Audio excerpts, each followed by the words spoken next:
It's 8:30. Good morning, everybody.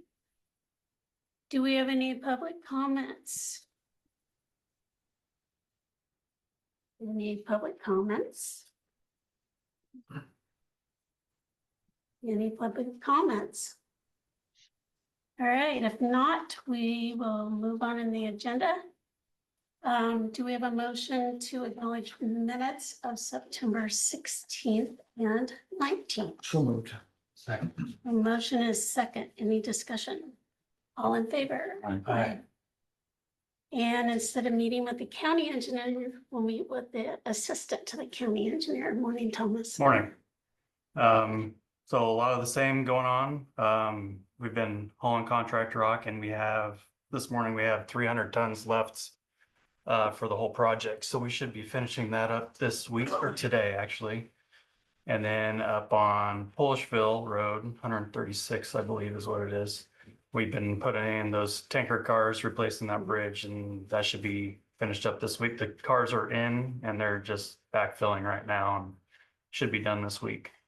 And then as far as other stuff they're doing,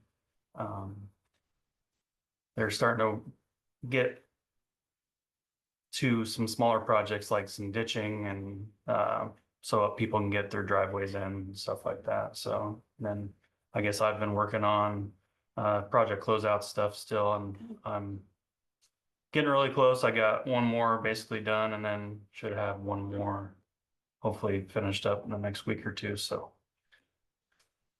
That's good because that usually translates into reimbursements of some sort. yeah. So, yep, should be pretty well done with all that. Be ready to go into our Cedar Creek Bridge on Libertyville Road. So All right. That'll be shut now. yes, When will that start? they have free winter work November 1st. So I'm gonna guess it's gonna be after that, because if they start before that, then they'll be charged days against their working time. But Thank you. so that's why I'm guessing that they'll do that. And they'll probably start taking trees down, getting the bridge out of there and doing some dirt work before it gets cold and too cold and snowy stuff. So will that be closed over the winter? I don't know for sure yet. I don't know if they'll just come in and do the grubbing, get the trees out, or I don't know. We haven't had a meeting with them yet, but I'm just kind of guessing on what their plan of attack is. So So you'll need to make note of that. Where's the detour gonna be? the detour, I believe, is going south and then south on Juniper and then back to the west to Libertyville. So otherwise you have to go clear down to 157th Street to go to Highway 1, which I think that will be the legal detour because of the bridges towards the bridge north of Libertyville is posted. So they're to be legal, they're gonna have to go all the way to Batavia or go clear down to 157th Street. So All right. Oh, I think the ambulance will probably have to go out 330, I mean, 34 to 303 in south Libertyville. yeah, or they can come out, what is that? Is it Key or Kelp? Oh, okay. That low water crossing, if the creek's, yeah. All right. Give us any updates on that, please. Yeah. All right, discuss and consider the purchase of a mini excavator for the secondary road department. So, we're looking at one here in Fairfield at Sinclair. They got a couple different ones. The one that's highlighted here on this sheet is what we're looking at. They're giving us a little bit better price on it. And then we have a couple comparable ones from a couple different other dealers that are they're similarly priced, but they're a little bit more. And we figured that being able to buy locally would be better anyways. So What dollars are we talking? so the one that we're looking at was listed for 67.5, but they're going down to 65 on it. And then the other one that they have was listed at 77.5 and selling at 75. And then these other couple that are similar were 70,000, 69.5, but it is up in Minnesota. And then there's another one here for 82.5 from Indianola. I know, one of the prior meetings, I thought, and correct me if I'm wrong, but I thought the one said something about 50,000. Do you guys remember that? Do you remember that, Lee? Yeah. Okay. So that's what I was thinking we were gonna talk about today. And I'm sure the projects that they have that would help them with that. Refresh our memory on how you're gonna use this. So it's a lot easier to mobilize this, and then we can use it up underneath bridge decks to move baffle around and stuff like that underneath bridges, because all of our stuff is too tall basically to get underneath of there. So we currently hire others to do that. A lot of the times, yeah, normally we hire Iowa Bridge just because they're local and they do a lot of work for us anyways, but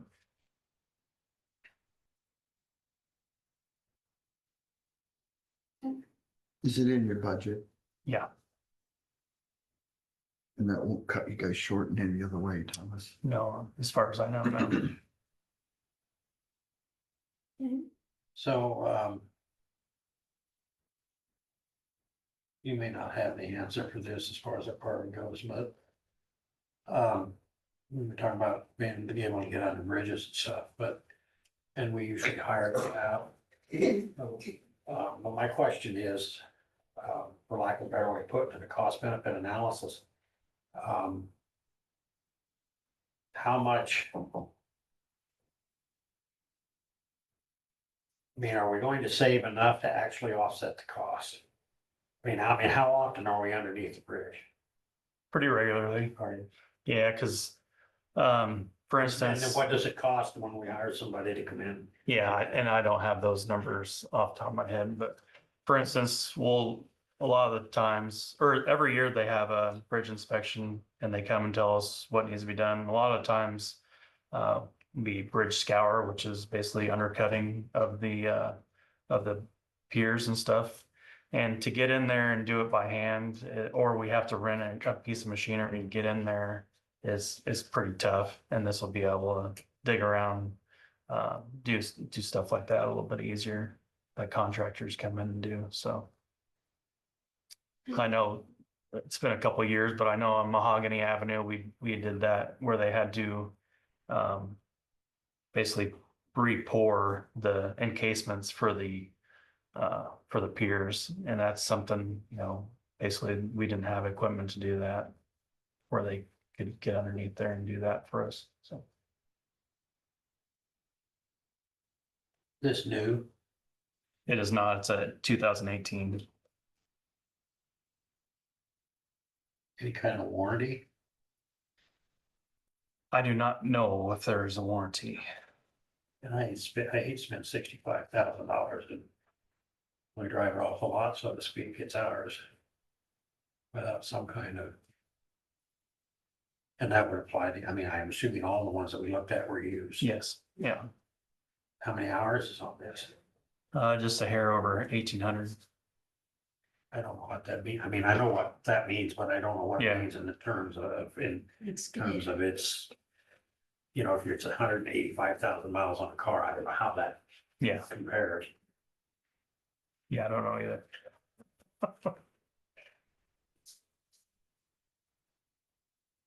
Well, I'd like to know if there's a warranty, and if there's not, whether or not the others offer a warranty. I agree with you, Thomas. I want to do business locally. I don't think there's any question about that.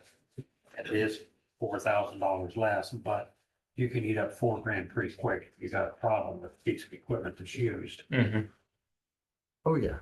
So I think before we make any decisions, I'm speaking for myself.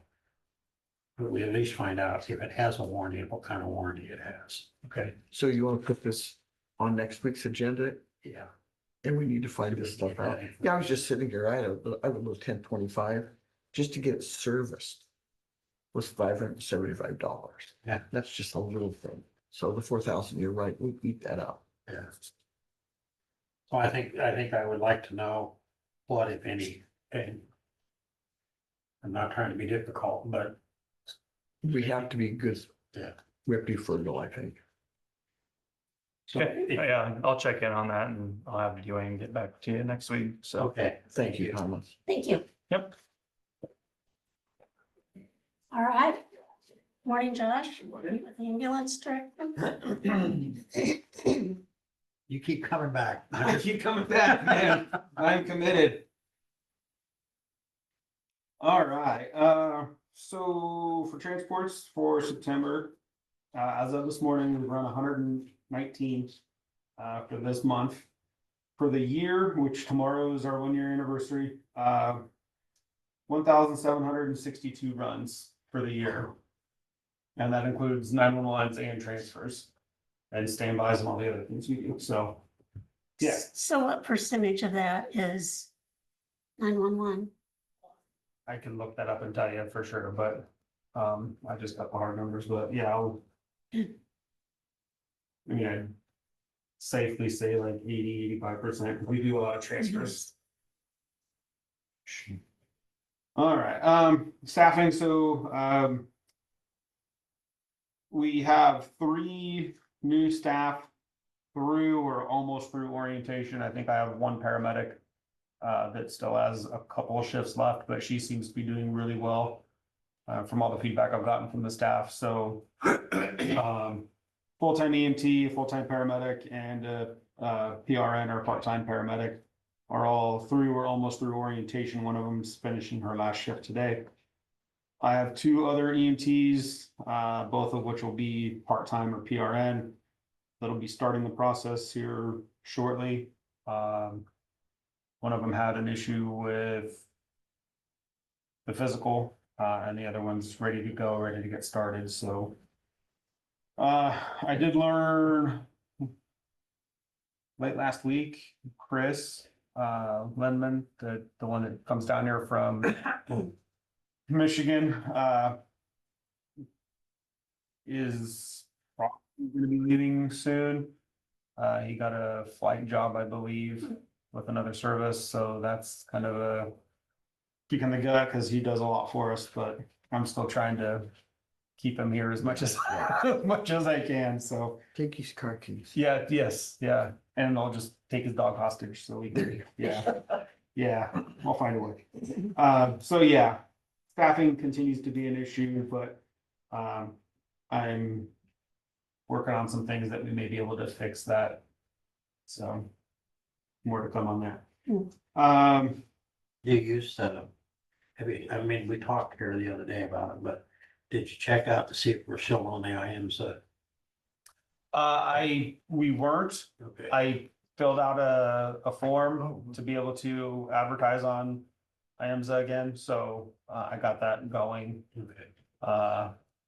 That was before I left. I haven't looked at it in a week, Right. but I did take that step to push that out. And then, I mean, we can post on Indeed and all that stuff too, if we need to. I don't know what the cost is for that, but we can certainly look at that. There's no cost unless you want to promote it. Oh, okay. Okay, You'll probably get I don't know what you'll get for that position, but for a shot anyway. Yeah. Billing, so again, we're coming up on our 1 year tomorrow, so I feel like this is for our first year. Charges, we charged $1,914,088. We've collected $414,037. Again, most of our patients are Medicare, Medicaid is a huge payer. And we know that they don't pay much for an ambulance trip, so I'm working with Cheyenne to figure out if there's anything else we can do to improve our collections, but do we have enough Medicaid at this point to do that GEMT? Because I know initially we did not, but we might by you now. might now. So that would be a Yeah, question to ask, because absolutely. that really is my understanding by talking with other services that are county run, that really helped increase their revenues Mhm, once yeah. they got that. Yeah, think I we'd will have look to into that be- for sure. I think we'd have to be up around 9%. 9%. I think that's what it is. And we get, yeah, we get, if we, because we have to pay to get reimbursed. And when we first started talking to them about it, based on previous history, which would be care and the Midwest and so on and so forth. At the time, I was about, I don't know why I remember this, but it was about $105,000, I think, that we would get. But there was a threshold that we had to achieve, otherwise it cost us Oh, okay. more than what we would get, if that makes sense. Yeah. I'm not real familiar with the program, Okay, but yeah, I'll look into it for Yeah. sure and figure out. if we IAMSA qualify. might have something on that, and then your contact at the billing company ought to be Mhm. up on that. Yep, now those dollar figures that you just gave, now those, we haven't been fully, probably, I don't want to say this, we're never fully reimbursed, but not been reimbursed, say, for the last 90 or 120 days. yet, oh, right? probably, yeah, that was just Where we're at what's- right now. where we're at It's a as of this morning, snapshot. yeah, Yeah. a snapshot for sure. Yeah, I mean, I can dig into the weeds a little bit more and figure out when the last, like, how current we are on that, but I'd say we're at least a month behind. And so, generous.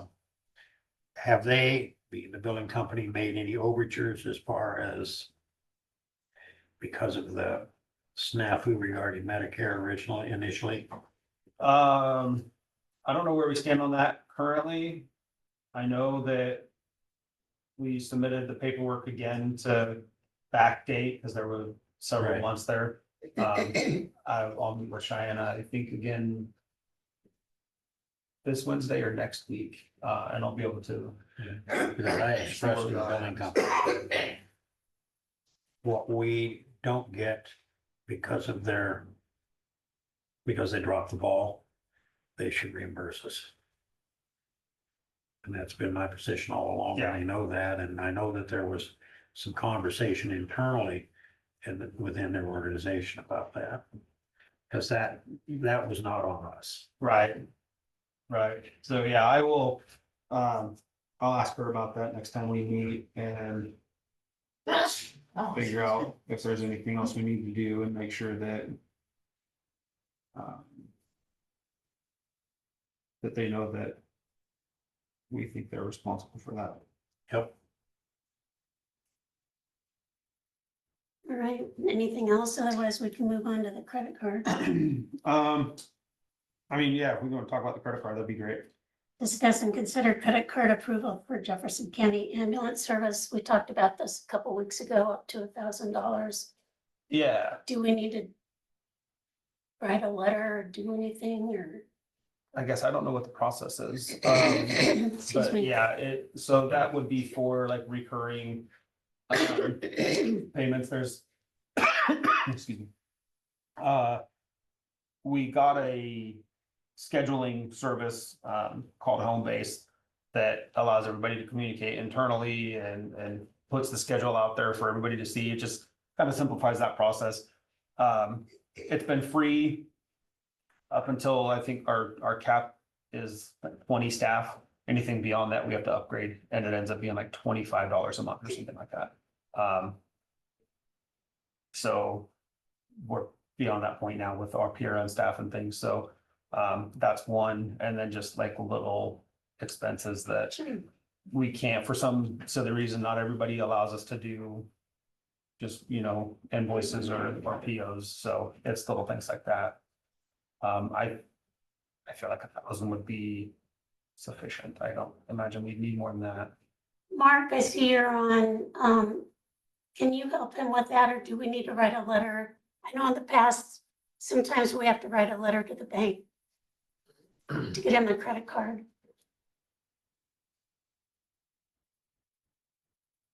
Let me unmute, sorry. Depending on which bank you go through, just give me a holler and I'll see what they may need from us or from me and my office.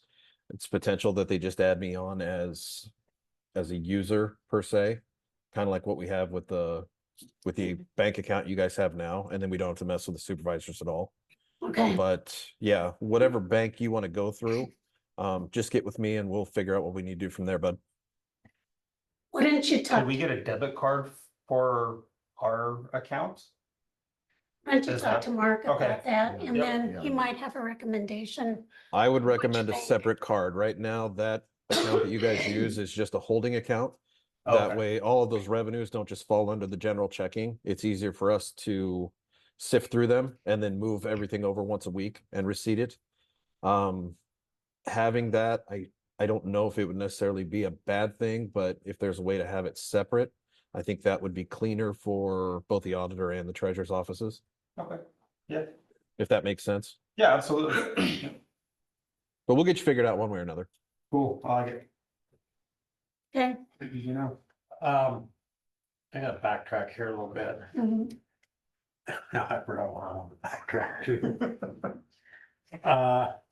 getting old sucks, huh? I know, it is,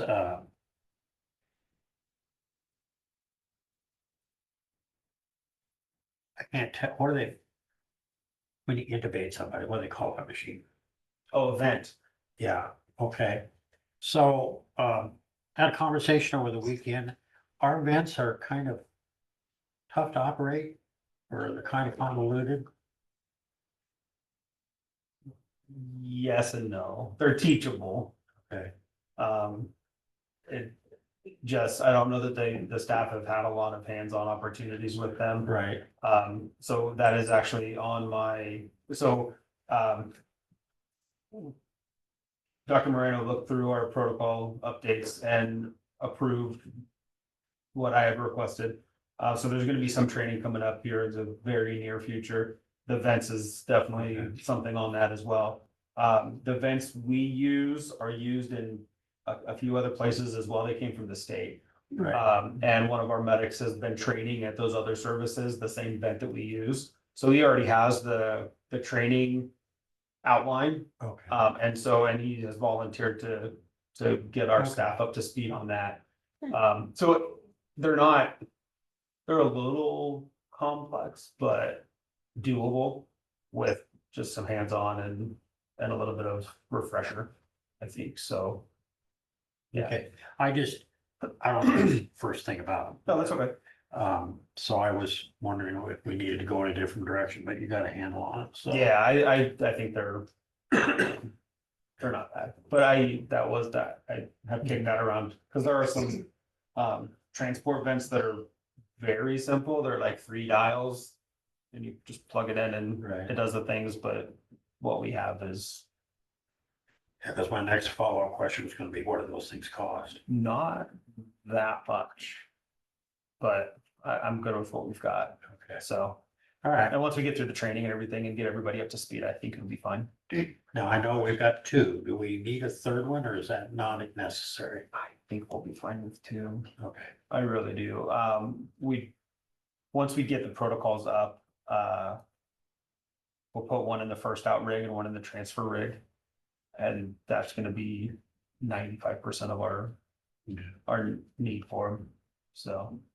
Okay. Yep, I know when you were here before, into your training, you mentioned we had our annual inspection. Yes. Any major recommendations from that? no, none at all. The concerns he had coming in were already being addressed. Okay, So he was here for maybe an hour and a half, and an hour of that was just us chatting. Sure. So, yeah, he didn't have any concerns, any major concerns. And like I said, his things were already being addressed, so. Big We're Now, on do they come back in a year, or is it? No, we're good through 27, Oh, I think. Yeah, we're good for 3 years.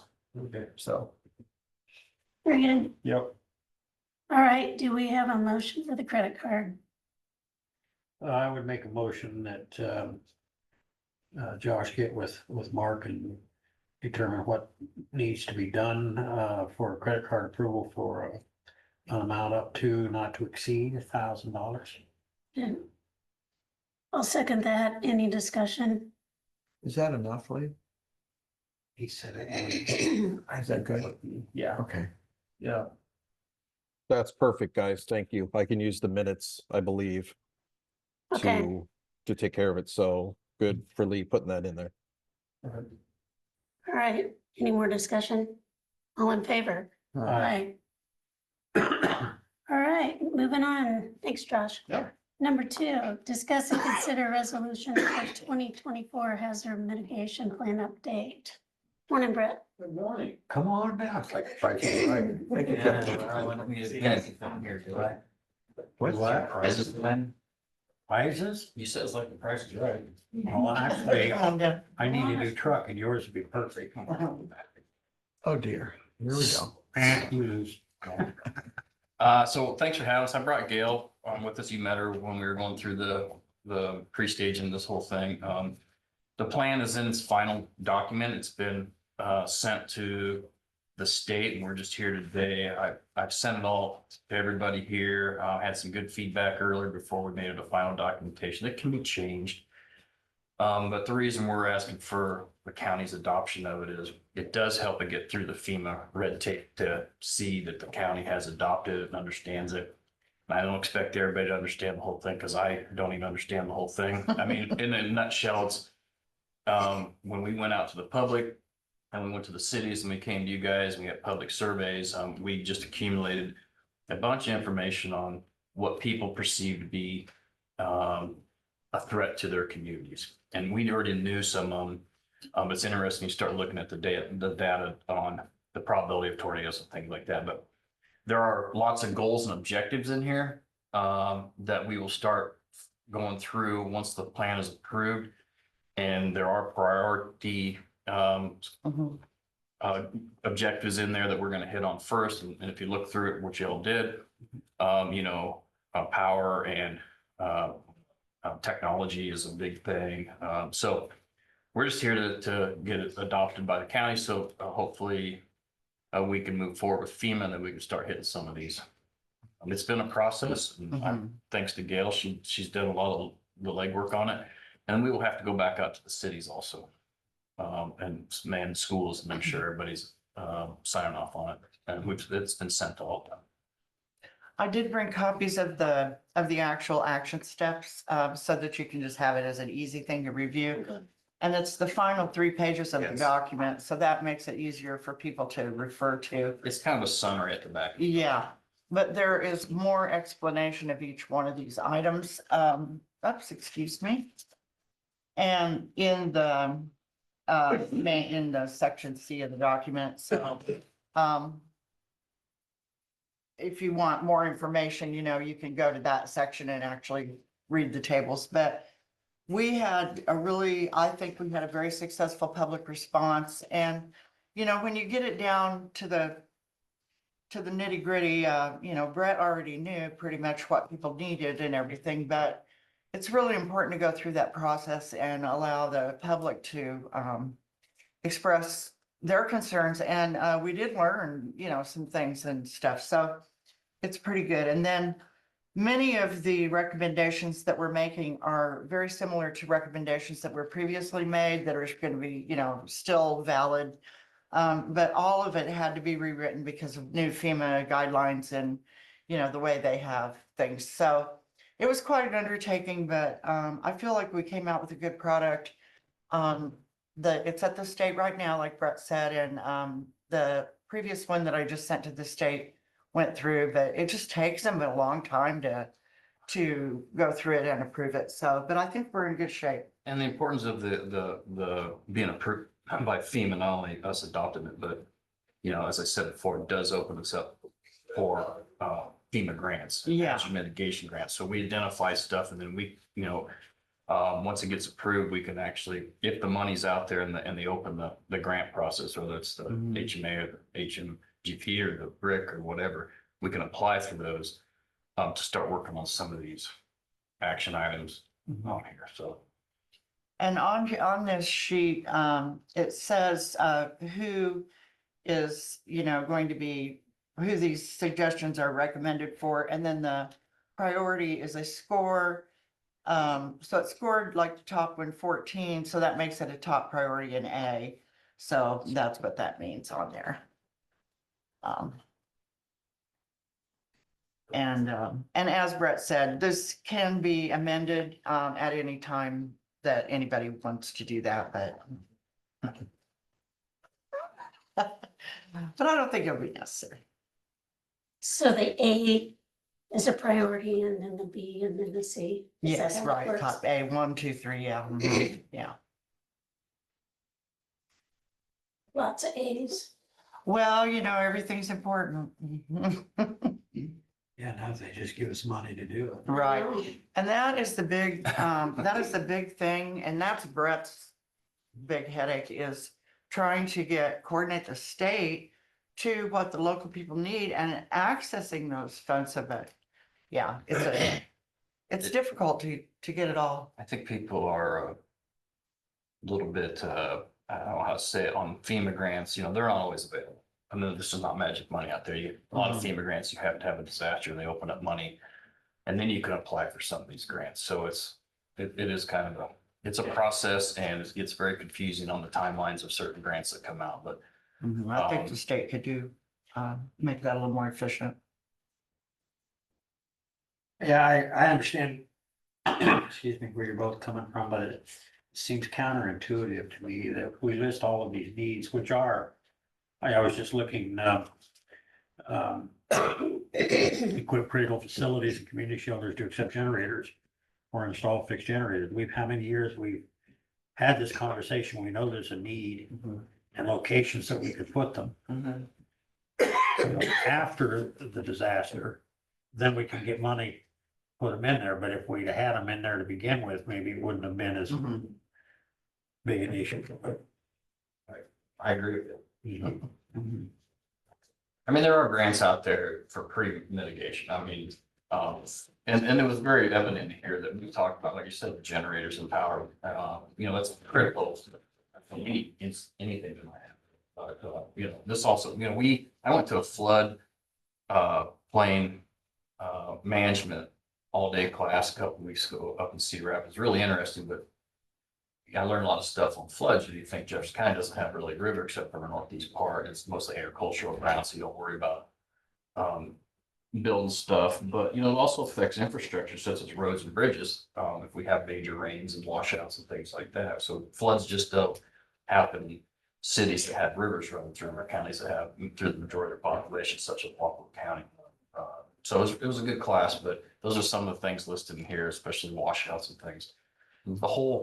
Everything's covered in this plan that you don't think about. As you're talking, Brett, I sit here and I think of all the territory that the hurricane has covered as far as tragedies. Yeah, this is a good plan. Yeah, I mean, it's necessary. I'm glad it's been processed, but I think we said that hopefully FEMA might get it approved sometime the first week of November if everything goes well. Yeah, they have 6 weeks after it goes to them and it should be going to them, right away. So the guy at the state said, look at November 5th for final FEMA approval. All right. Do we have a motion to approve this? I would make a motion to approve the hazard mitigation grant as presented. Second. A motion and a second. Any discussion? All in favor? Aye. Thank you. Thank you. Thanks, Brett. Yeah. It needs to, an adoption, right? Is that not what that says? Approve or adopt. I think it needs to be adopt. It says adopt. Yeah. Okay, great. Thank you. And I'll have copies of this for anybody else that wants it. Are you the press? No. But I will take one. Okay. That was really great to work with. I appreciate it. How much did you have to pay her for that? A lot. Thank you. Gosh. Yeah. Wait a minute. I have to answer the tax man. All right, moving on. 3. Discuss and consider a resolution hiring Jenna Morsberger as a universal Thank you, clerk in the Jefferson County Treasurer's Office. This is not an additional employee. This is an employee to replace a staff change. Hey, Mark, I've got a question. Mm-hmm. So can you tell us, because I get questions, so it's a good education opportunity for you. Okay. We all You're know gonna that educate me? No, you're gonna Oh. educate Oh, all all right. of us in the public. So can you just talk through the whole process of what all goes on in your office and because we know different reasons that people go there to do things, but how that's changed, with online, or has it changed? The majority of the people come in to bitch about you. 3. Because the property taxes are too high. That's today. What about? That is today, believe me.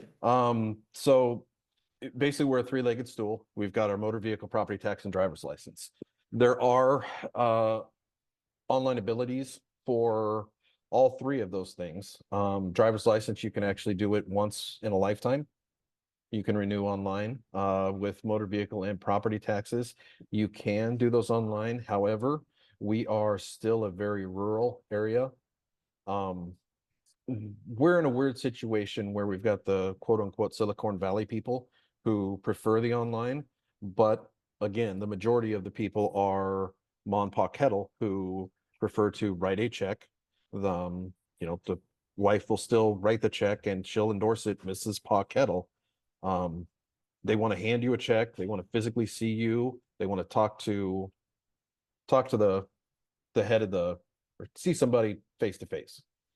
So we have quite a few customers that still come in or call us. Of course, you tell them when they're complaining about the property taxes that it's Steve Wimby's fault. I try to send them up there as often as I can, yes. Yes, the way that I look at it as far as our office is concerned with traffic flow, with the exception of the upcoming election or a court date or the end of the year where the recorder's office is got the influx of people who are registering their UTVs or something like that. 9 out of every 10 people that come in the outer 2 doors come in one of my 2 doors. Right. And those doors move a lot. And I know 2-3 years ago, you gave us some statistics on the number of driver's license, especially for foreign people. Yes. And ours is almost the same as Iowa State University, or it was at that time. We are comparable to the 4 or 5 bigger counties in the state. The difference is they are state stations and have anywhere from 6 to 20 driver's license examiners. We have Cody and a few that are somewhat cross-trained, but for the most part, yeah, it's Cody and every once in a while 1 or 2 other people. But we do as many drives as Ottumwa. Okay. Yeah, which is part of the reason why we've stayed as appointment driven as we are. If I was to just completely get rid of it or go with a true hybrid system where we allowed every walk-in to come in the door, we'd never finish our day. And I've always been concerned with the way we subsidize it, in a sense that we deal with so many foreign national students that don't pay property tax. That's always a big concern of mine for the tax-paying public, that we need to make sure we are aware of it and available to them. And we do our best, but there's only so much that we can do with the current staff that we have. Can you talk a little bit about how the new fees are going to help offset some of the costs? We have a couple of different things that we are doing. Starting July 1st, we started charging $10 for out-of-county residents to renew their license. That was something that was done actually a year ago, but I wanted to see how some of the other counties, how it fared with them before implementing it. I did implement it on July 1st, so we have an additional $10 there. There is potential legislation going through that will hopefully allow us to charge $10 for every drive. So that would be a pretty good size uptick because we do between 35 and 50 drives a month. What's the charge right now? There isn't one. So that would be huge. So again, this is just another state service that we provide at the county level. Thanks to that 2080 agreement, yes. But as I've said before, we're an island among ourselves. There is not another county in the state that does what we do. And I will puff my chest out a little bit and say that the staff that I have here does it better than maybe it's ever been done.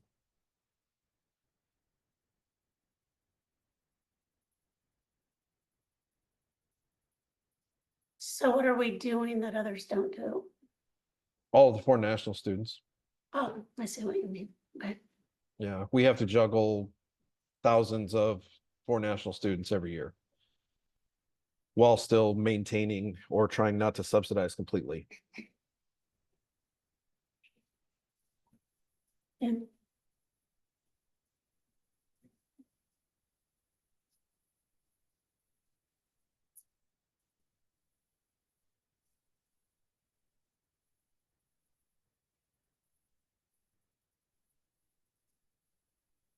questions, thoughts? No, No, aren't we dealing with the new hire potentially? Yeah.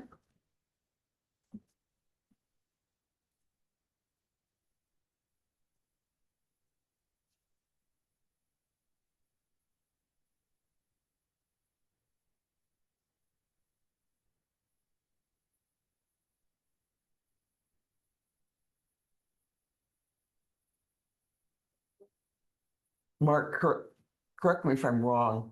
You're This, wrong. this new hire, what'd he say? you will. But I'm sitting here with bated breath, ma'am. What can I do for you? This new hire will Mhm. help the transition when one of your current employees goes to the auditor's office. Yes, right now Christy Connor is running unopposed, and as I've mentioned before, unless there are 5,000 people out there who hate her guts and band together to not get her in that office, I'd say she's going to be across the hall in a few months.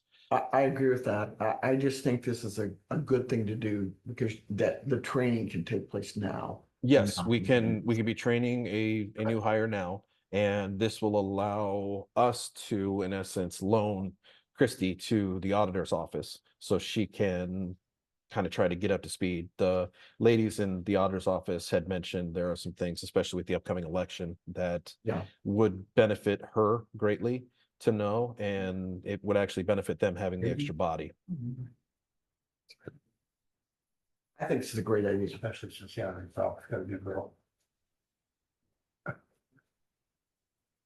I make a motion.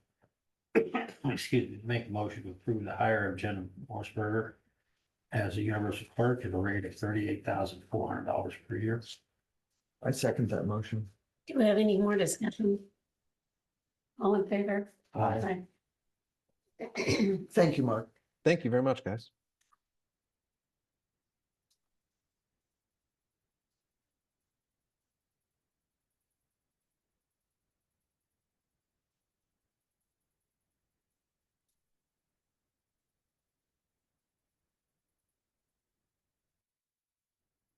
All right. Number 4, discuss and consider City of Fairfield Water Service Line Survey.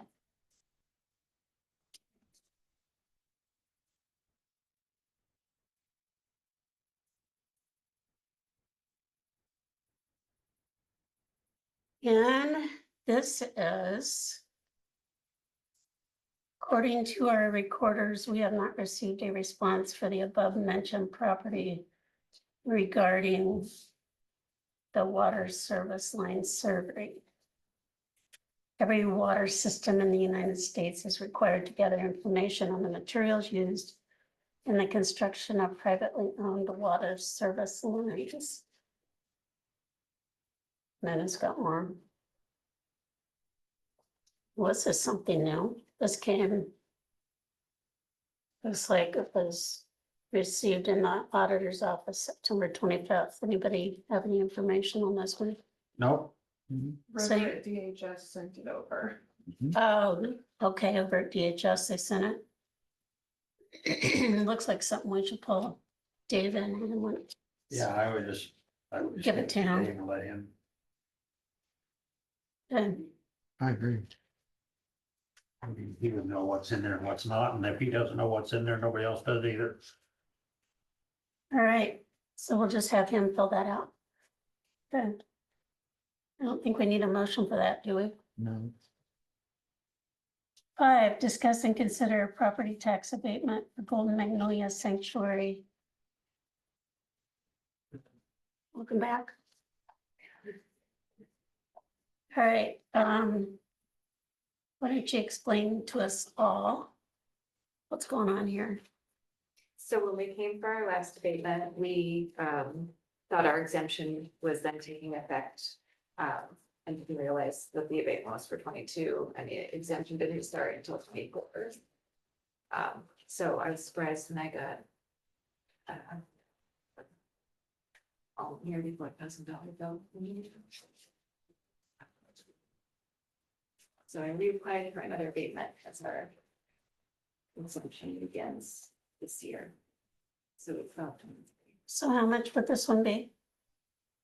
all but 10%. I don't have the actual tax bill with me.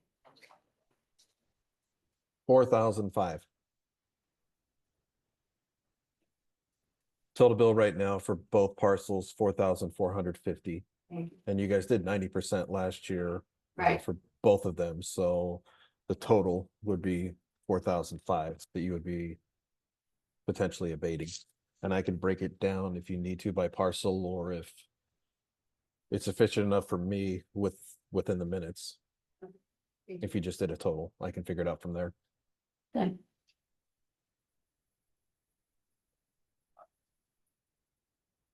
Thanks, Mark, for the info. All right, So essentially, when they did this prior, it's started for the time period now. And they just want to go back. back.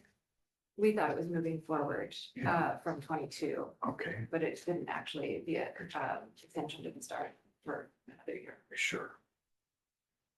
So how do we deal with this? So the last time you guys you allowed the Right. abatement Yeah. because it went mostly non-for-profit. Mhm. And so you abated that previous, the 90% of the last week. They thought that would get into the window, Right, but it didn't because it was after January 1. And so it caught them in another year. sure. So this goes back and cleans that up. Is It's that just, correct? this is just an extension kind of that last abatement. Mhm. Were you gonna say something? I personally don't feel why we shouldn't do this. Right. They provide a good community service. Right, we did this before, so. Steve, would that reflect on the following year? So fiscal 26 property taxes due? Would any Yes. change you do reflect on that? So they would only be doing this for this year? This year, yes, the tax is due for, 24, spring 25. And then next fall, it should be the correct, Okay, with the exempt amount will show up on their taxes. That's what I thought. Just want to Going make sure we forward. all had a clear picture. Going forward from now, Right. this tax year, it will be correct. So this should be the last time that it comes Correct. to the Yes. supervisors. Yes, that's correct. Okay. All right. We have a motion?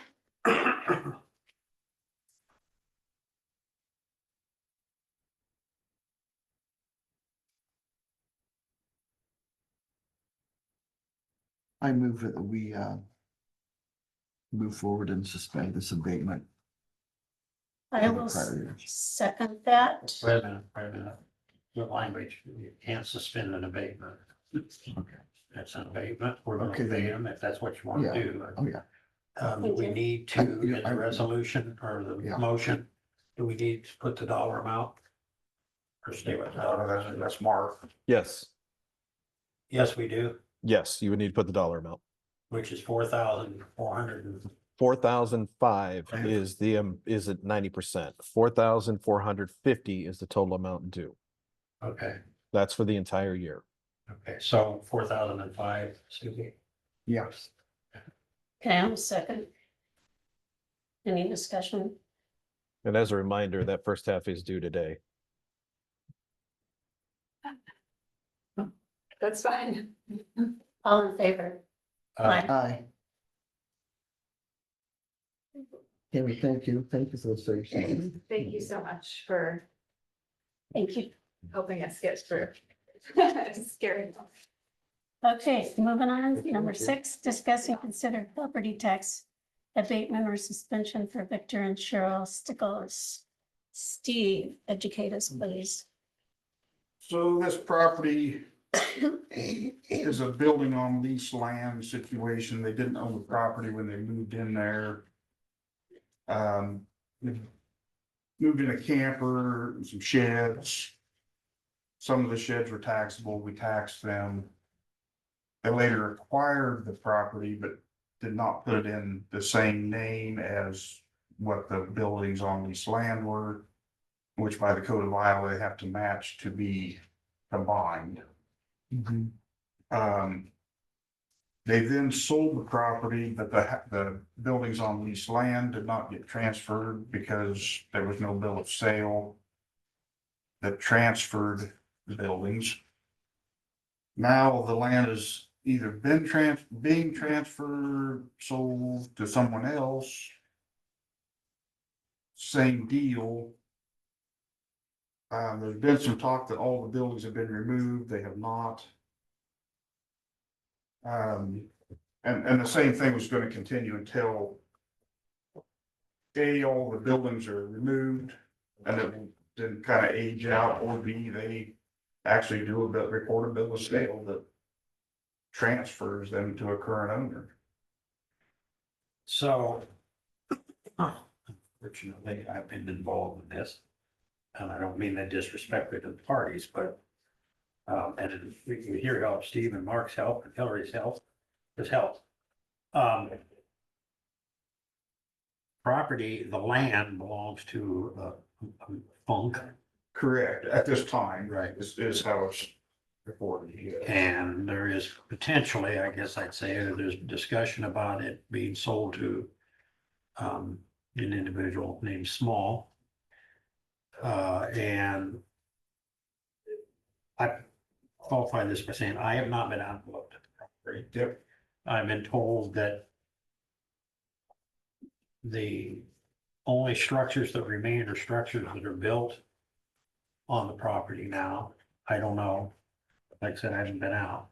But my question is, I do know that I mentioned to these individuals to just do a bill of sale, you know, or whatever you want to say, that, you know, we give these structures to.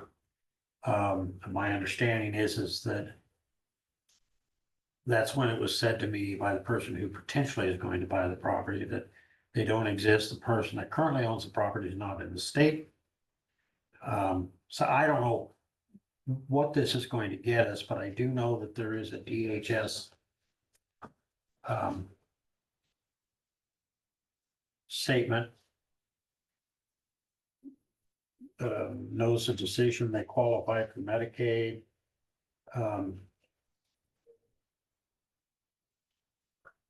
They get state and supplementary assistance.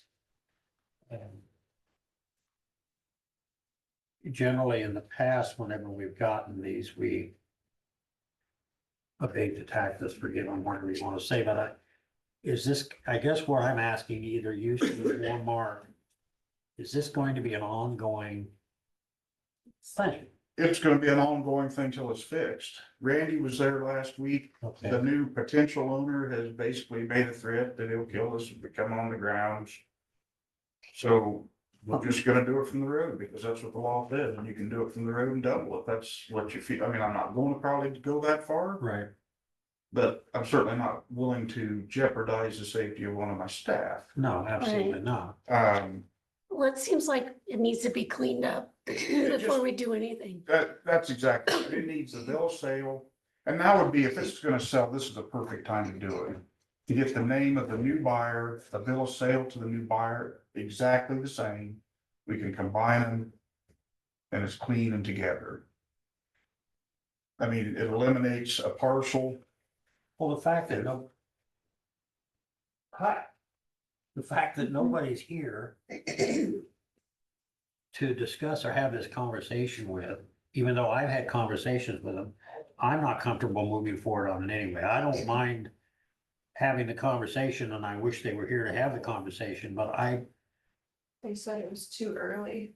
well, then I guess they're gonna have to make arrangements, because I'm again, speaking for me. I get it, they're on, I got the DHS thing here, but when they start threatening people, and I'm not saying these folks did. I No, know it was I know not who that. you're referencing. Yeah. I'm not personally gonna go down that road. At a minimum, correct me if I'm wrong, but I thought if they had DHS paperwork, it was kind of a rubber stamp suspension. I don't disagree with you at all, and you're right, in the past, that's the way it's been. But we got a situation out here that nothing's going to change, and it needs to be rectified. If they don't own the property, and if there are no buildings on that property that would be defined as a building on leased land, and you know what I mean by Absolutely. that, then this should be the last time we have to do this. But if this is going to be an ongoing thing, according to the story they told me, they thought when they deeded the land over at no charge, Mr. Funk, that they deeded everything over. That was their story to me. Yeah. Um, And I've had this conversation with them in my office for a few years after they deeded it to Mr. Funk. okay, so it's not like they didn't know It's this. not the first time. It's just, Right. give them, They- try- Sorry, Pointed in the go ahead, right Steve. I'm direction. sorry. I'd still try to help them get them pointed in the right direction, but because all they have to do is record a bill of sale to the new owner, titled exactly the same way that the deed is. We can combine them and it's done. My understanding was in that regard, because I brought up the same thing, was that the potential new owner would not agree to accepting. It makes no sense to me, or I guess it does, because he's indicating there's no buildings there. Those buildings or whatever gone, so there's no point to the bill of sale. I don't know the answer to that question. Since I this do was have pictures allegedly of them sold, on last week. What say, Mark? sorry, Steve. You're Since this right. was allegedly sold, they've received 3 tax bills and 4 delinquent notices. Okay. They've been in Steve's office. It's not like they can't come in here to renew a registration or get their driver's license done. If 8:30 is too early for them, I mean, it just sounds like a bunch of lazy is what it is. How much money are we talking about? Here. $400, less than $400. So, I mean, that's where you guys are. Do you just throw your hands up and say for the $400, it's not worth the headache? To Abby's point, yes, a suspension is from DHS is in essence a rubber stamp. That's what I just send to you guys as a group. There's usually 4 or 5 of them. That thing gets suspended. The suspension is different than an abatement. The suspension just means that I can't charge interest because it's a building on leased land. I can't send it to tax sale anyway. But these guys have, none of the 3 involved have done anything other than come in and yell at us or threaten to shoot us if they don't get their way. So my point is that A, it is a suspension and not an abatement. B, if the buildings on leased land do not exist, although you're indicating they're still there, Yeah. are they worth $400 to me? In other words, my point is, if I suspend the taxes, they're just suspended until such time as the property is sold, and then they're supposed to pay up the taxes, right? Well, but it's building on leased land. How are you gonna That's collect? exactly my point. I mean, the only thing about it, if you suspend them or whatever you do with them, we're just kicking the can down the road. Yeah, I think we need. to I'd rather they cleaned it up. And then you could suspend them or whatever you wanna do, abate them. Well, and if it's, That's,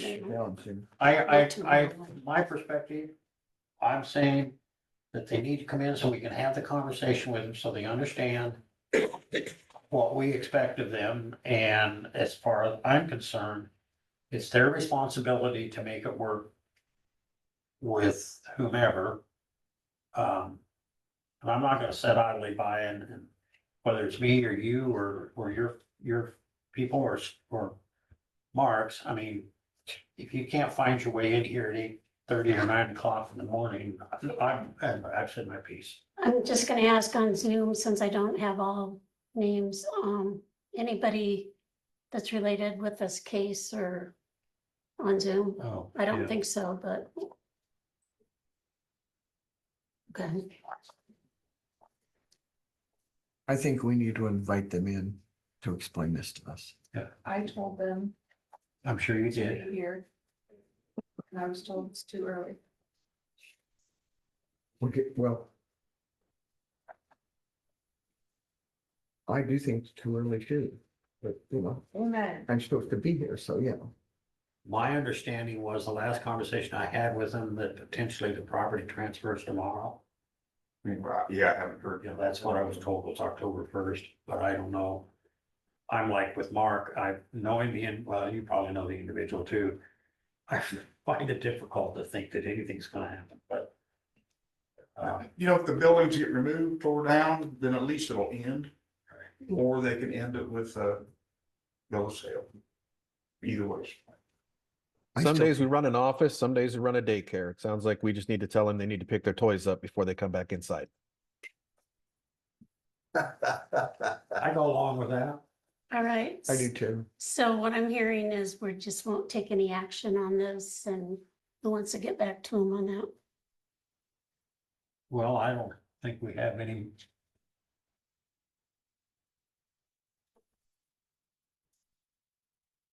Yep, the phone number I can call. All right, thanks, Dave. For that. Thank you, Steve and Mark. That's free time. Okay, discuss and consider handrails for courthouse. And I saw Dave last, whenever it was, and he said it was gonna be $2,670. So it seems like we are doing quite a bit of building work, and right after we had that discussion, I think it was 2 weeks ago when Dave was at our meeting, when I left, there was somebody using both those, you know, the discussion was whether to put them on both sides where the walls are, or keep it in the middle. Well, there was somebody really actively using that middle and the side, so it's getting used. Well, I don't, You know, my safety concern is that rail in the middle helps. yeah. I mean, I didn't know, I wasn't. I mean, You know, I don't think it has to look pretty. It's very functional. It works now. yeah. I don't care about pretty. Well, I don't either. And I guess my question is, did we have handrails on those walls before we started all of the construction? I mean, I can see where there used to be. Because I see the holes in the, you know, well, my point is why they just didn't get put back after construction got done.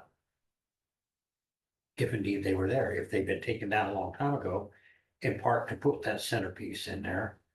Okay, I understand that too, but with you, I'm not sure taking that centerpiece out makes Yeah. much sense. You know, given, it seems like we're having a fair number of other building expenses with various buildings. I don't want to spend any money on this until we see where we are, Yeah. especially since, I mean, this is a real safety enhancement. Yes. So, all right, if I don't hear a motion, we're gonna move on the agenda. Yeah, but just, Not hearing one. Okay, discuss and consider south door bid. Dave stuck his head in before the meeting and said he doesn't have one yet. okay. 7, discuss and consider fiscal year 2025 and 2026 agreement with Cardinal for SRO. Dee, does that mean for this year and next year? Mhm. Says it's entered into the 19th day of August 2024 between Cardinal Community School District and Jefferson County. Let's see how far it goes. And we have done this, we take, I believe it's 5% of the cost, yeah, or $5,000 per year. Yeah, and I mean, Okay, I'm okay with that, but my question is, according to what you read, here. said the 25-26. So if you move to the second page, number 5, this agreement shall be for 2 fiscal years, 2024-25 and 2025-26, commencing July 1st, 2024 and ending June 30th, 2026. How many What? students that go to Cardinal schools reside in Jefferson County? When I asked that question and 6 or 7 years ago, it was 5 or 10%. Do you remember? I was thinking it was 10%. I mean, it wasn't a large amount, it's the western side of it. Most of the cost is picked up by the Pueblo Yeah. County. And what do they pay? Don't know. Whatever. the I just balance think- is. I don't know, I know it'd be nice to have those figures. Yeah, I mean, I can guess that our deputies run about 65,000 a year plus benefits. I'm sure theirs are comparable. But I don't know if they're there full time, Mhm. which ours is full time peak. Mhm. Um, It'd just be nice to know the figures. Right. I mean, they have the same, I think it's a good thing. They have the same problem that Pekin has. They're out in the middle of the cornfield and it takes a while for, folks to get there. Mhm. You know, I sit there and I think, has Henry or Mount Pleasant Schools asked for this? See, we've already, Or Waco asked for this? Or Washington? Because they're, in our county, all of those. hey, I'm sitting, yeah. What I don't Their know, names that, right? really? Well, that's the same name as the girl that used to work. I know. God, Isn't that what ironic? coincidence that is. We only hire Abbeys. Oh, okay. But I thought we already approved for this current fiscal year that we're in. Why would we? Or is this just a new? Oh, yeah, because we already paid that. Because that's what we have budgeted. So Your we've already previous paid agreement this? Is in there, Who's agreement? the previous The one. previous one. Oh, Yeah, the previous agreement, I'm looking at it For to see what 22. changed. And it doesn't look like anything's really changed other than the dates. Well, it says it shall be for 2 fiscal years, 22-23 and 23-24. Commencing July 1st, 2022, ending June 30th, 2024. Okay. So the agreement, So we didn't pay last year's? We need an invoice to pay. And why didn't we get an invoice? I mean, I think because they. if I wanted money from somebody, I'd send them a bill. Yeah, but I think it's because we have this agreement that I'm putting words in their mouth, but I'm assuming Mhm. because we had a 2080 agreement and they just assumed that. What? That's gonna fall. Can I say something on it? Sure. I was on the school board when we first did Oh, hey, this Tom. agreement. Yeah. I'm not on there currently, so I can't speak for what it is now, but when we originally did this, it was supposed to be from going forward when we originally did the $5,000, because it was 11% of the Cardinal students live in Jefferson County. So that's where it came up to the $5,000 figure. Okay, So there was a year or two that there wasn't anything paid because we were told that we didn't have a 2080 agreement, that the one meeting that it was approved was only supposed to be for that 1 year. So there was the glitch there. And then we were told with the 2080 agreement that had to be renewed every 2 years is what it was. So I'm Okay, guessing it's coming up to be in 2 years now. Yeah, yeah, it expires Thanks, Tom. June 30th, so Thank Um, no. I'll make a motion to approve the new 2-year agreement with Cardinal Schools to help fund school resource officer. and would it be helpful to have a friendly amendment that we need to have an invoice? Oh, yeah, well, I mean, we can notify them that, please invoices. I'll second it. Do we have any more discussion? I just think this needs to be done cleaner next time. Do you want to No, it's just my comment. table it or You anything? know? More information? No, I think the information is, There. yeah. I just Okay. didn't, I appreciate having you. Let me know, even though it was staring me in the face, I didn't realize it. Any more discussion? All in favor? Aye. I, Any nays? Um. 8, discuss and consider confirmation of election commissioners to represent state of Iowa and Mid-America Port Commissions. So originally, this is what we talked about a couple weeks ago. And Blake, you're on here. Good. I am, thank you. Morning. So we've connected by email.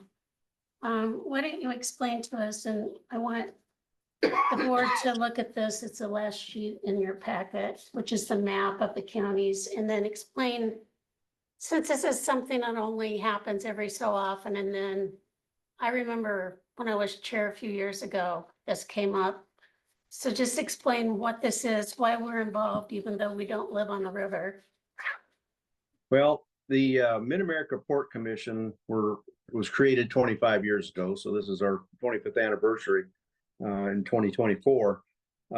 It was if you recall, a few years back, we had the massive 1993 flood, which caused considerable dislocation of people and jobs, and affected the economies throughout our tri-state area. The leaders of the tri-state group, they organized back in the late 90s, following the flood. They organized an effort to bring, kind of cross the waters and bring the folks together through in the 3 states. They formed the Tri-State Summit, which actually is coming up here the end of this week. It'll be in Burlington. The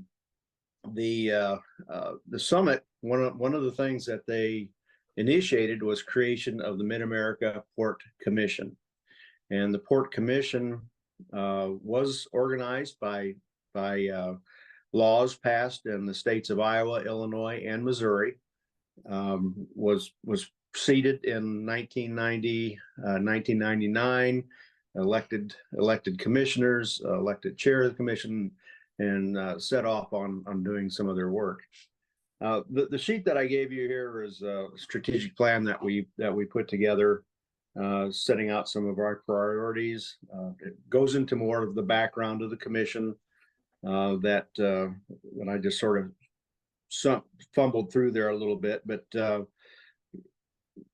basically in 1999, we got state grants to form the commission, do some studies.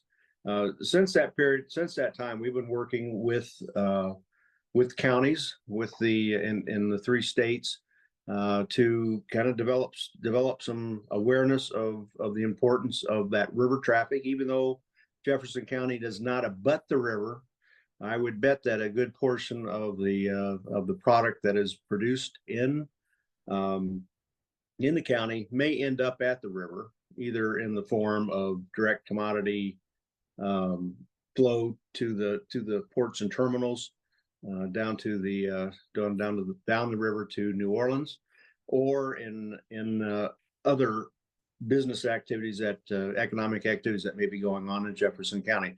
Plus, you got the reverse flow of goods and services coming up river that is coming up Route 34 and passing through Fairfield and maybe landing, helping some businesses in that area. But the state legislation in Iowa provides that one of the commissioners will be appointed by the governor. That person is Mike Norris, who is in the Burlington area, which I believe, what is that, Des Moines County? Is that Burlington? Or I think that's Burlington. He's the governor's appointee, and then we have two appointees that are elected by the county boards in the 6 counties representing Iowa in the Mid-America Port Commission area. We had 2 commissioners that had resigned. One resigned because she was taking a job up in, I think she was living in Minnesota, but taking a job up in Northwest Iowa. And the other, she had to resign for some personal health, family health type reasons. So we have 2 vacancies, and basically we're forwarding both candidates for consideration to the Port Commission for your consideration. It does take an election by the county boards to elect these people, and that's why you have it in front of you. What can you tell us about these candidates? I wasn't prepared. I should have been prepared for that. Give me a second. I will open that up and I will tell you exactly about those candidates. Rachel Lynn Dean is one of them. Emily Benjamin is another. Give me a second here. I apologize. Will do. I didn't have that open on my screen here.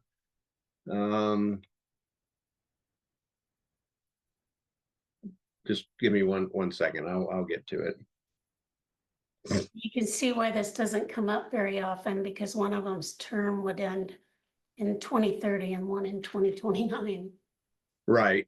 And the reason is that you had recently taken action on Shelley Oatmans last year. She was commissioner in she was commissioner. She worked at Hannibal Grange, or not Hannibal Grange, but at Culver Stockton College, and she was only on there for about a year, so you should have had that here last year. Rachel Lynn Dean, she's executive vice president, Mount Pleasant Area Chamber Alliance since last year. 10 years of experience with Chamber of Commerce, Economic Development.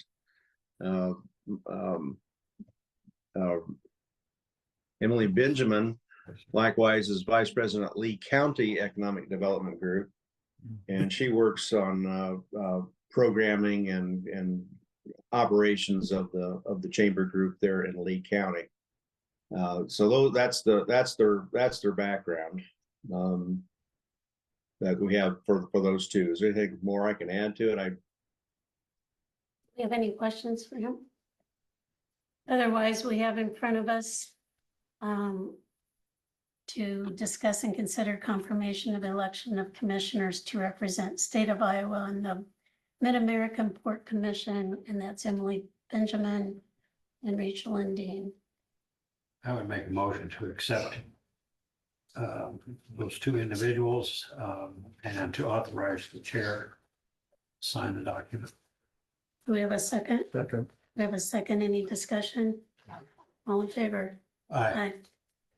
Can I add something? I probably was remiss. And one of the maps that shows up on the both of the maps that show up on the sheet that the chair has given you, it does have the territory. There are 26 counties within the MAPC area. 6 of those are in Iowa, 9 of those are in Missouri, and 11 are in Illinois. So you can see that several of the counties do not touch, particularly in Iowa and Missouri, do not touch the Mississippi River. In Illinois, all the counties save one, are touching either the Mississippi or the Illinois River. So we are very river oriented. We're talking about river transportation. We're talking about flood control on the river, which is essential, we feel, towards river transportation. And basically underlying all that is economic development. You know, we're working towards improving the kind of the economic basis that drives all of our counties.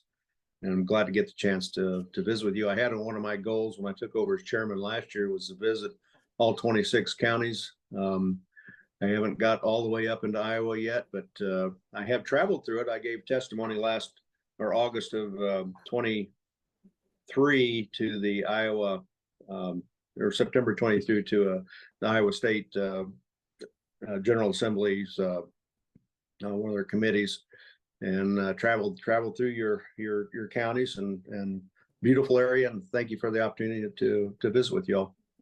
All right, Thank you. thank you. Thank you. Have a great night. Day. There you go. Bye. Yeah, all right, make committee reports. I had Sitka, they've already don't have any more funds. It's all in process for the year. Regional Housing Trust Fund was the annual meeting to appoint the board, and Grow Fairfield, which is formerly FIDA, is working on housing a lot with the city of Fairfield. We had an opioid meeting a couple weeks ago. At our next meeting, we'll be talking about using RFPs going forward for see what's out there for projects and how to do that. So, anyways. I just want to tell you folks, the Masden Barns, I talked to Tony Webb. And when you're in bigger cities, you see with the bus stop, there's always this little glass enclosure. Hmm. He's purchased one of those out there for the Masden Barns for people to wait for a bus or transportation back and forth to the barns. I looked at it yesterday. It's really kind of a nice little deal. It doesn't look out of place. I'll put it that way. The other thing I wanted to Especially say, with the horses tied to it. but horses can probably pull that around. Oh, okay. The other thing is trunk or treat. I'm on extension council. Mhm. Trunk or treat is going to be on the 18th this year. And I know there've been concern in the community about why that's so early. They put that on there so they would avoid the football game the next Friday night. And the following Friday night is the day after Halloween. Mm. So trunk or treat is meant for organizations in the area to provide something for the kids to come and do. It's not a trick or treat, it's a trunk or treat. So that's why that happened. Past 2 years, we've had over 1,300 kids through that. And I know that because I click them all. Thank you. Charge admission? Huh? Well, well, if you have to be so old, we'll charge you. Oh, okay. Come on out. All right. Perfect. Do you have anything? Yeah, I had 1015 transit, pretty straightforward. We did, prior to 1015 transit, we had developed, with the help of Bob Breckenridge, and Nicole, from Sheraton Valley, RPA 17, and, Chris Kukla from Region 15. We developed a 501c3 called Drive, and it's stands for something I can't pronounce it, or I can't remember all, but it's for our veterans that we give rides to, and they had articles of incorporation and the bylaws. We have a tax exempt application for folks. And so this allows us to pursue donations and whatnot, and it'll go into this fund, and then this fund will reimburse 1015 transit. Okay. So Right. if you donated, you would have a tax write-off. Right, Because of that. right. Yeah. Now, any monies that the Veterans Affairs Office gets for transportation, they can apply this it can be, I mean, any funding source that comes in, keeps it separate. And then, because that keeps the DOT and the FTA happy and other entities, the auditor in particular. Yeah. And then those funds are transferred to reimburse 1015 transit. Currently, through July 30th, we've given $11,605 in free rides for veterans. And then, let's see. To date, for the fiscal year, $28,248. And so, we're on pace again for $200,000 a year, and it's not sustainable. No, it's not, listening to a few conversations around, the places that matter, McDonald's, et cetera. There are a lot of folks that live outside of Fairfield that have the 1015 come and get them and bring them to town. Right. So it's almost like a taxi service. Well, and it is, if you're out, Vedic City way and stuff, it's a $4 ride, in town it's a $2 ride. That was my next question. Are they getting money for that? Oh, yeah, I mean, we do well in that regard. Of course, we get funding from the DOT and from the FTA as well, because it is a public transportation service. And then we have to meet their rules and guidelines. And as you're well aware of, 1015 Transit took over fixed routes in Ottumwa. I think it's been 2 years or so now. Yeah. And, that's going well. We have, when we separated from the city of Ottumwa, let's see, like 100 years ago now, we had 29 employees, we're over 100. And we still need drivers. In particular, we need drivers for Jefferson County. 5 days a week, either a car or a minivan. You don't necessarily have to drive a big bus. We take folks to their doctor's appointments, and it's where we take a lot of our veterans too. We try to combine, wherever we can. We have no intentions of eliminating the service, but it's grown exponentially much greater than we ever anticipated that it would.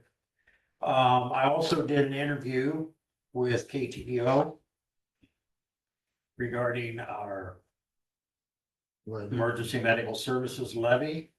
And for our meeting, by the way, for all that's out there, anybody that's listening, if you pass this on, we'll have a town hall kind of meeting, so to speak, out at the Cambridge building at the fairgrounds on October 8th at 7 p.m. to try and answer everybody's questions regarding the levy, the why for, how it impacts services, which all of those questions will be answered. And I do meet tomorrow with Lockridge City Council. So, and my son Brandon is getting married on Saturday this week. Good. So, Good luck. yep. All right. Hey, Lee, is there still a lawsuit going on between 1015 and the city of Ottumwa? No, Okay, so that's over? we walked away from it in terms of, I still think that there was $750,000 out there that actually belonged to transit, That's right. but we've moved on. And so, and I say as you're well aware of, they're doing a great job. We could never have imagined the number of employees we've got now. And it's, the nice thing about it is if somebody's interested in doing this, it doesn't have to be full-time. But again, it can be full-time, 5 days a week. Do they hire people on the weekends? We don't run on the weekends. That's too bad because Abby was interested. Oh, okay, yeah. But we could start her in the wee hours of the morning, There you go. and then she As could, long as she's here by 8. well, yeah, exactly. And so, but again, we have, and our minivans are handicap accessible. And the mantra, if you will, is every ride open to the public every day. Yeah. Which is, so anybody can ride. And we encourage them to use it. Oh, All right. All right, do we have a motion to allow claims and approve reports?